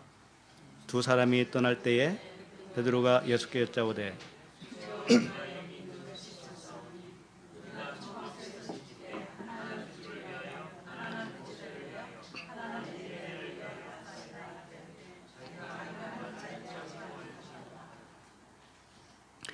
그러니까 베드로가 얼떨결에 뭐라고 하냐면은 초막 셋을 짓고 주를 위해서, 모세를 위해서, 엘리야를 위해서 여기다가 짓고 여기서 삽시다. 이렇게 말해놓고서 자기가 하는 말을 자기도 무슨 말을 했는지 몰라. 마치 그리스도는 주는 그리스도시요 살아계신 하나님의 아들입니다 이렇게 해놓고서 지가 한지도 몰라. 그래놓고서 바로 가서 뭐라고 하냐면은 사탄 소리 들어. 그와 똑같은 거예요 지금 베드로가.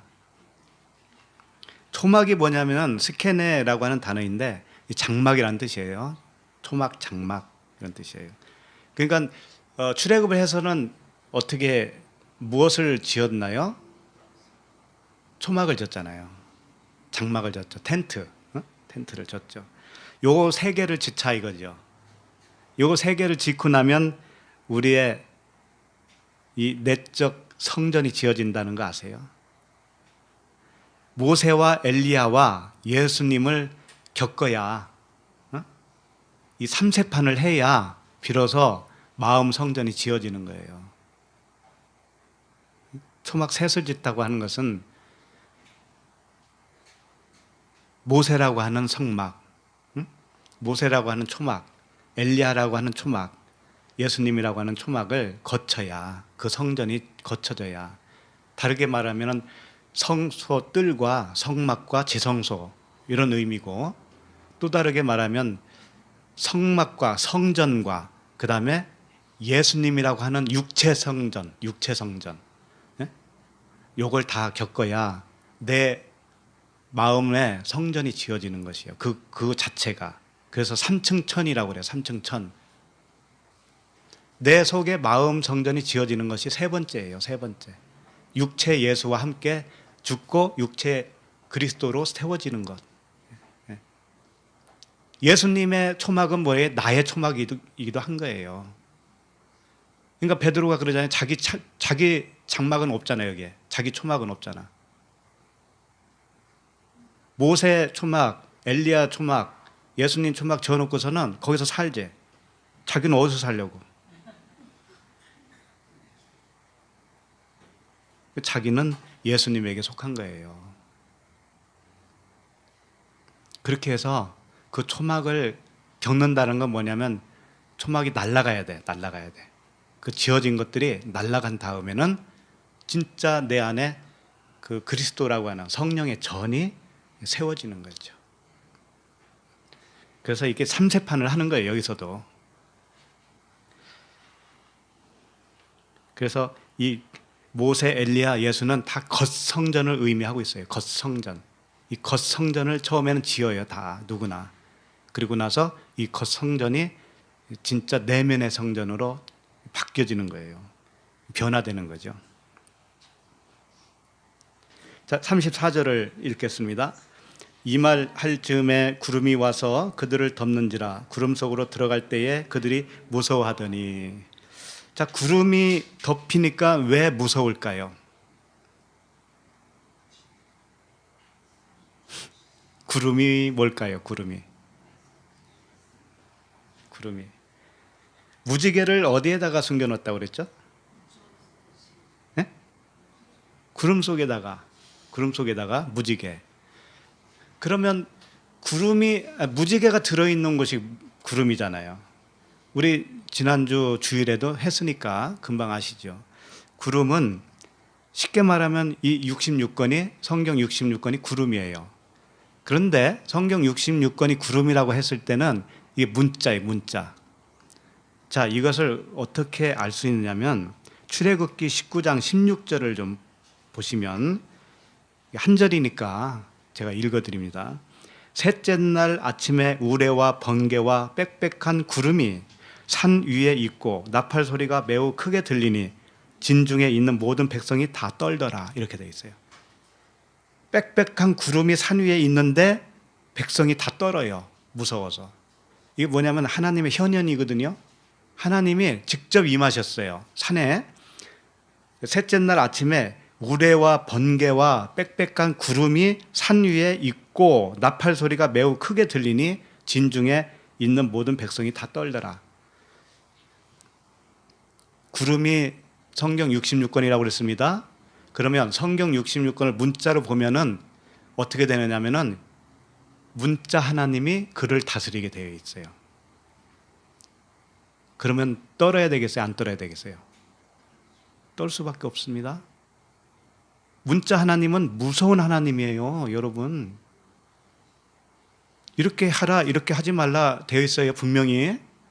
조금만 어기잖아요? 그러면 가차 없습니다. 징계가 엄청나요. 우리가 처음에 다 그랬지 않았어요? 그렇잖아요. 그래서 무서운 하나님이었던 거예요. 그러니까 그 빽빽한 구름, 우레와 번개로 오는 그 하나님은 뭐냐면 문자로 오는 하나님을 말하는 거예요. 문자로 오는 하나님. 표면으로 오시는 하나님. 표면으로 오시는 하나님. 정말 우리 눈에 보이는 하나님으로 오실 때가 뭐냐면 이 문자 하나님이라니까요. 표면으로. 이 하나님을 무서운 하나님인데도 불구하고 모르고 살았어요, 사람들이. 지금도 많은 교회에서 그러고 있어요. 그런데 속아 넘어가잖아요, 거기에. 속아 넘어가서 다 뺏기고 두드려 맞기도 하고 거기다가 시간 뺏기죠, 힘 뺏기죠, 물질 뺏기죠, 다 뺏기잖아요. 이게 무서운 하나님이지 뭐예요? 질병 걸리죠. 엄청 무서운 하나님이라니까요. 문자대로 하면 이게 빽빽한 구름이다 이거죠. 구름이 덮이니까 두려워해야 돼요, 안 두려워야 돼요? 두려울 수밖에 없어요. 그래서 제자들이 두려운 거예요. 구름 속으로 들어갈 때 그들이 무서워하더라. 그들이 무서워할 수밖에 없는 거죠. 그러니까 창세기 그 무지개 언약을 할 때 창세기 9장 13절에서 나오는데 뭐라고 되어 있냐면, 여기 다시 봐도 유익할 겁니다. 이미 한 거지만 창세기 9장 13절인데 내가 내 무지개를 구름 속에 두었나니 이것이 나와 세상 사이의 언약의 증거니라 그랬습니다. 그리고 나서 내가 구름으로 땅을 덮을 때에 무지개가 구름 속에 나타나면 이런 뜻, 이렇게 말씀하셨어요. 자, 구름으로 땅을 덮을 때에 무지개를 보면, 발견하면 이게 무슨 뜻일까요? 성경 말씀을 읽다가 거기서 그리스도를 언약으로 발견하면 이런 뜻이잖아요. 표면으로 봤더니 다 무서운 말씀이었는데 거기서 언약으로 발견했다면 이게 무지개잖아요. 무지개를 보게 되면 15절 내가 나와 너희와 및 육체를 가진 모든 생물 사이에 내 언약을 기억하리니 다시는 물이 모든 육체를 멸하는 홍수가 되지 아니할지라, 이렇게 되어 있어요. 이제 홍수 심판, 이게 뭐예요? 물세례. 그때 비로소 물세례가 이제 끝난다 이거예요. 왜? 무지개 언약을 발견해야만이 그때가 물세례에 해당되는 거란 말이에요. 그러니까 더 이상은 물세례를 이제 안 주겠다. 무엇만 남았어요? 불세례만 남은 거죠. 그러니까 이 말씀 속에서 그리스도를 발견해야 되는 겁니다. 발견이 안 되면 큰일 나는 거예요. 그 다음에 16절 보면 무지개가 구름 사이에 있으리니, 무지개가 어떻게 구름 사이에 있어요? 그럼 보이지도 않잖아요. 구름 사이에 있으리니 내가 보고 나 하나님과 모든 육체를 가진 땅의 모든 생물 사이에 영원한 언약을 기억하리라, 이렇게 되어 있어요. 그러니까 표면적 율법, 문자 성경 안에 무지개 언약을 발견하면 사는 거예요. 발견 못하면 항상 두려움 속에 구름 안에 갇혀 사는 거예요. 그러니까 무지개를 발견한다는 것은 다른 차원의 다르게 표현하면 35절이 돼요. 오늘 본문 말씀 다시 보세요. 누가복음 다시 35절. 자, 구름 속에서 뭘 읽어볼까요? 구름 속에서 소리가 나서 이르되 이는 나의 아들 곧 택함을 받은 자니 너희는 그의 말을 들으라 하고. 자, 구름 속에서 누구의 음성이 들렸습니까? 하나님의 음성이 들렸는데 지금 변화된 이분이 누구라고 하는 거예요? 나의 아들 곧 택함을 받은 자니. 아까 우리 살펴봤죠? 나와 같은 선지자를 세우겠다. 그 말을 들어라 그랬잖아요. 그 선지자의 말을 들어라. 그게 곧 누구냐면은 나의 아들 곧 택함을 받은 자다 이거죠. 그러니까 너희는 그의 말을 들으라 이렇게 돼 있잖아요. 그럼 그의 말은 뭐냐면 무지개란 말이에요. 무지개.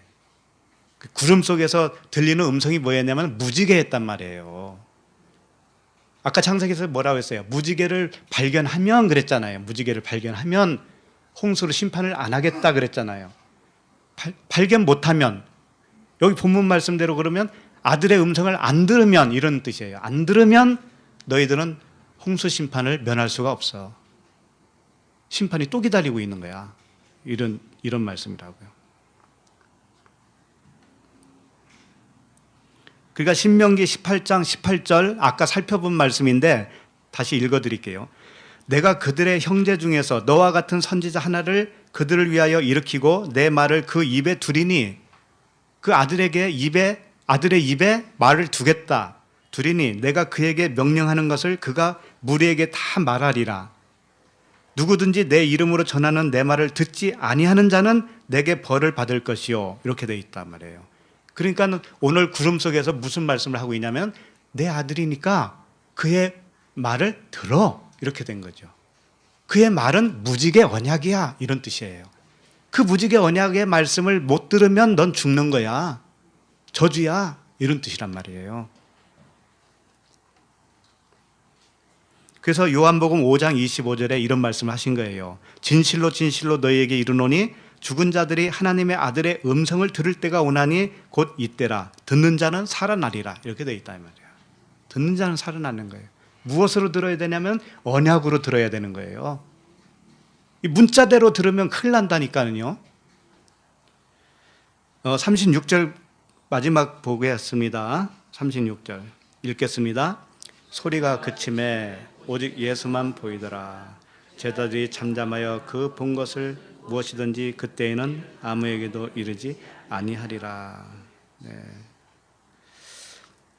소리가 그침에 오직 예수만 보이더라. 제자들이 잠잠하여 그 본 것을, 이게 호라오예요. 그 본 것을 무엇이든지 그때에는 아무에게도 이르지 아니하여. 이게 이제 셋째 날이기 때문에, 셋째 날로 표현하고 있기 때문에 아직 전할 때는 못 된 거예요. 제자들이. 그걸 여기서 표현해주고 있는 것이고, 오직 예수만 보이더라라고 하는 것은 이들이 그 변화된 모습을 다 봤잖아요. 다 봤는데 눈에 보이는 이 예수님이 그런 존재라는 거 호라우로 다 알고 있었어요. 이제 알게 된 거예요. 다 알고 배우고 보니까는 그냥 육신의 예수님만 보여요. 보이지만 그 속에 의미가 다 담겨 있다는 것을 이제는 제자들은 알까요, 모를까요? 다 알고 있는 거예요. 알게 된 거예요. 그래서 이제 원위치로 돌아왔죠.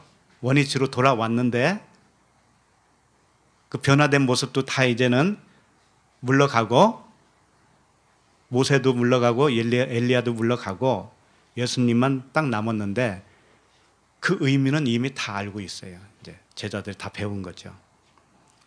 그러나 아직 설명할 때는 안 된다. 우리들도 이 복음을 전할 수 있는 말이 나에게서 나올 때까지 배워야 돼요. 열심히. 그래서 이제 마지막으로 베드로 후서 1장 14절을 좀 펴보세요. 나이 먹으면 뭐만 많아진다는 얘기가 있죠. 나이 먹으면 잔소리가 많아진다고 그랬나? 갈수록 더 이게 시간이 더 길어지는데 이거 큰일 났네. 나이 먹어서 그런가 봐 이게. 이제 여기만 하고 마치도록 하겠습니다. 베드로후서 1장 14절입니다.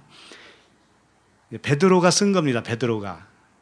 오늘 이 변화산상에 누가 있었어요? 베드로가 있죠. 이 현장을 목격한 베드로가 이제 요 사건을 토대로 해서 어떤 말씀을 하시는 거예요. 이는 우리 주 예수 그리스도께서 내게 지시한 것 같이 나도 나의 장막을 벗을 날이 임박할 줄을 알미라. 자, 베드로가 자기가 장막을 벗을 때가 거의 가까이 왔다라는 것을 느낀다 이거죠. 그러면 믿음의 결국은 뭐예요? 영혼의 구원이지요. 우리도 사실은 마찬가지입니다. 이 장막을 벗을 때가 오잖아요. 누구든지 와요. 그러니 장막을 벗을 때가 오니까 아무렇게나 살아라 그런 의미로 말을 하는 게 아니고 뭔가를 알려주고 싶은 거예요. 자, 15절. 내가 힘써 너희로 하여금 내가 떠난 후에라도 어느 때나 이런 것을 생각나게 하려 하노라. 자, 내가 혹시 가더라도 너희들은 뭔가를 좀 이거 잊지 말고 생각을 좀 해 라고 하면서 하시는 말씀이죠. 16절. 우리 주 예수 그리스도의 능력과 강림하심을 너희에게 알게 한 것이 교묘히 만든 이야기를 따른 것이 아니요 우리는 그의 크신 위엄을 친히 본 자라. 자, 그리스도의 능력과 강림하심을 너희에게 알게 한 것이 너희들을 속인 게 아니다 이런 말씀을 한 거죠. 다시 우리들에게 그리스도께서 능력과 강림을 하셔요. 우리들에게. 근데 그게 무엇인가를 이제는 알려주는 거예요. 여기서부터. 능력과 강림을 하시는데 강림이 뭐냐면은 소위 말하는 재림이에요. 파루시아. 눈에 보이게 오는 예수 그리스도를 성경은 말하지 않고 있다. 그리고 그는 그 크신 위엄을 친히 본 자라 그러잖아요.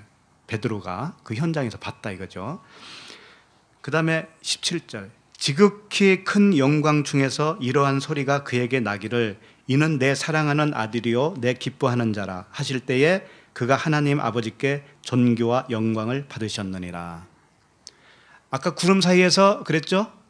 이는 내 사랑하는 아들이고 이 말을 아들의 말을 들어라 그랬죠. 그 순간에 예수 그리스도는 증명이 되어진 거예요. 증명이. 바로 내가 모세와 같은 선지자 한 명을 세우겠다고 하는 그 약속대로 세운 그 선지자가 바로 이 예수 그리스도야. 이게 내 아들이야. 라고 하는 것을 하나님께서 증명을 해 주셨죠. 그래서 존귀와 영광을 받으셨다. 이렇게 표현하고 있어요. 하나님 아버지께서 인정을 딱 해준 거잖아요. 그러니까 존귀와 영광을 받았어요. 자, 그 다음에 18절. 이 소리는 우리가 그와 함께 거룩한 산에 있을 때에 하늘로부터 난 것을 들은 것이라. 거룩한 산이라는 거예요. 그 산이 어느 산인지는 몰라요. 지명이 없으니까. 그러나 그 그리스도께서 모세와 엘리야와 더불어 그 변화된 모습을 보여주셨잖아요. 그 산이 거룩한 산이다 이거죠. 그럼 우리도 우리 안에서 그 변화가 일어나면 우리는 거룩한 산에 있는 거예요. 항상. 네. 그 다음에 19절. 또 우리에게는 더 확실한 예언이 있어 어두운 데를 비추는 등불과 같으니 자 여기서 잘 보셔야 돼요. 자, 또 우리에게는 더 확실한 예언이 있다 이거죠. 베드로는 예수님이 실제 변화된 것을 눈으로 목격한 사람이에요. 그 현장에 있었어요. 음성도 들었어요. 그런데 그것보다도 더 확실한 예언이 있대요. 그 예언이 뭐예요? 지금 핵심이 여기에 있는 거예요. 더 확실한 예언이 있어 어두운 데를 비추는 등불과 같으니 날이 새어 샛별이 너희 마음에 떠오르기까지 너희가 이것을 주의하는 것이 옳으니라. 그러면서 20절 보면 먼저 알 것은 성경의 모든 예언은 사사로이 풀 것이 아니니 성경이 뭐예요? 뭐라고 그러는 거예요? 거죠? 더 확실한 예언. 성경에 더 확실한 예언이다 이거죠. 이걸 알라 이거예요. 이걸 알라. 그러니까 지금 베드로가 어떤 말을 하고 있냐면 장막을 벗는다고 하는 것은 예수 그리스도께서 변화산에서 변화된 모습처럼 되는 것이 장막을 벗는 것이다. 너희도 또 그렇게 될 때가 오는데 그러면 장막을 벗는 것이 그렇게 되는 것이지만 그것은 눈으로 보는 차원이 아니잖아. 그러니 성경을 통해서 그 일이 일어나야 돼. 이 말씀을 힘줘서 하고 있는 거예요. 응? 눈으로 그렇게 보려고 하지 말고 성경을 통해서 그런 영광이 너에게서 나타나야 돼. 이 말씀을 하고 있는 거예요. 그런데 그럼 어떻게 그렇게 되어지느냐? 자, 20절 다시 한번 보세요. 19절 다시 한번 보세요. 더 확실한 예언이 있어 어두운 데를 비추는 등불과 같으니. 진짜 이 예언은 어두운 데 등불을 딱 켜면 밝아지죠. 그와 같다라는 거예요. 이 성경 예언은, 성경 말씀은. 그런데 날이 새어 샛별이 너희 마음에 떠오르기까지 너희가 이것을 주의하는 것이 옳으니라 이랬습니다. 이 말씀에 굉장히 주의를 해야 돼요.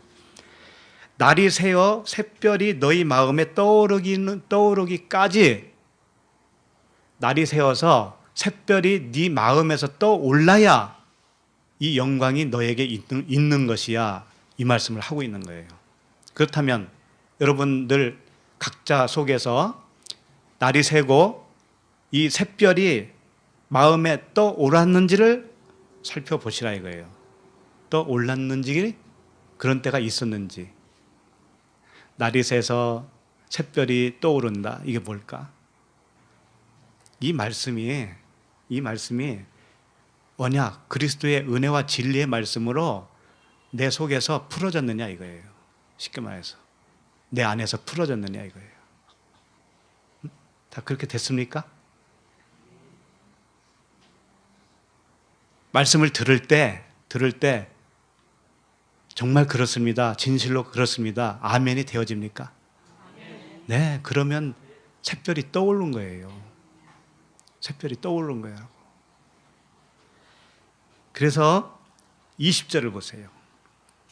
먼저 알 것은 성경의 모든 예언은 사사로이 풀 것이 아니니, 이렇게 되어 있습니다. 사사로이 푸는 게 뭐냐면 사적으로 풀지 마라 이런 뜻이에요. 개인적으로 풀지 마라 이런 뜻이거든요. 그건 뭐냐면 그 다음 절에 열쇠가 있는 거예요. 그 뜻이 뭔가. 자, 21절. 예언은 언제든지 사람의 뜻으로 낸 것이 아니요 오직 성령의 감동으로 감동하심을 받은 사람들이 하나님께 받아 말한 것입니다. 이렇게 되어 있죠. 그러니까 사사로이 푸는 것은 뭘까요? 그렇다면 사람의 뜻으로 푸는 걸 말하는 거예요. 그럼 사사로이 풀지 않는다는 것은 어떻게 풀어야 되는 거예요? 성령의 감동으로. 네, 그거예요. 그러니까 사사로이 풀지 말라는 것은 육신의 생각으로 풀지 말고 사람의 교훈으로 풀지 말고 하나님의 차원으로 풀어라 이거죠.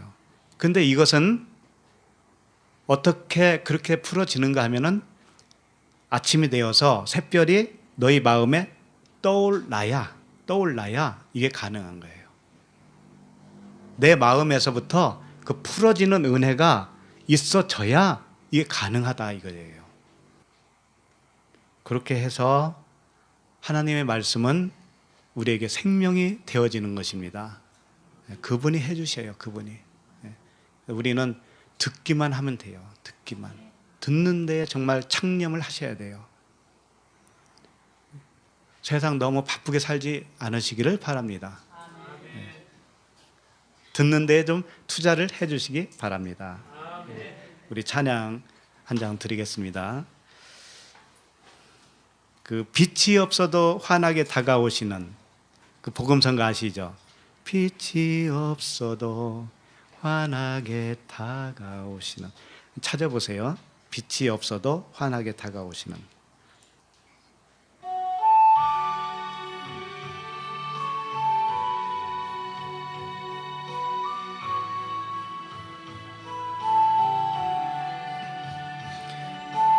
없어도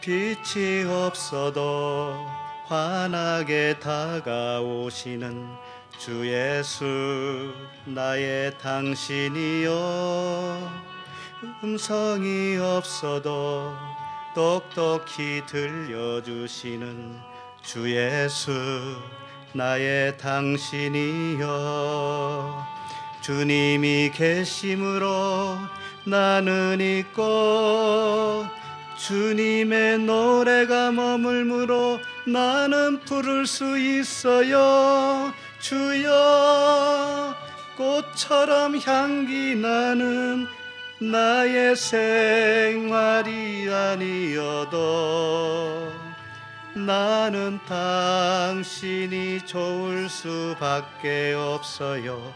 주 예수 나의 당신이요, 나는 없어도 주님이 곁에 계시면 나는 언제나 있습니다. 나는 있어도 주님이 곁에 없으면 나는 언제나 없습니다. 주님이 계심으로 나는 있고 주님의 노래가 머물므로 나는 부를 수 있어요. 주여, 꽃처럼 향기 나는 나의 생활이 아니어도 나는 당신이 좋을 수밖에 없어요. 주 예수 나의 당신이요, 빛이 없어도 환하게 다가오시는 주 예수 나의 당신이여, 음성이 없어도 똑똑히 들려주시는 주 예수 나의 당신이여, 주님이 계심으로 나는 있고 주님의 노래가 머물므로 나는 부를 수 있어요. 주여, 꽃처럼 향기 나는 나의 생활이 아니어도 나는 당신이 좋을 수밖에 없어요. 주 예수 나의 당신이요, 나는 없어도 주님이 곁에 계시면 나는 언제나 있습니다. 나는 있어도 주님이 곁에 없으면 나는 언제나 없습니다. 주님이 계심으로 나는 있고 주님의 노래가 머물므로 나는 부를 수 있어요. 주여, 꽃처럼 향기 나는 나의 생활이 아니어도 나는 당신이 좋을 수밖에 없어요. 주 예수 나의 당신이요.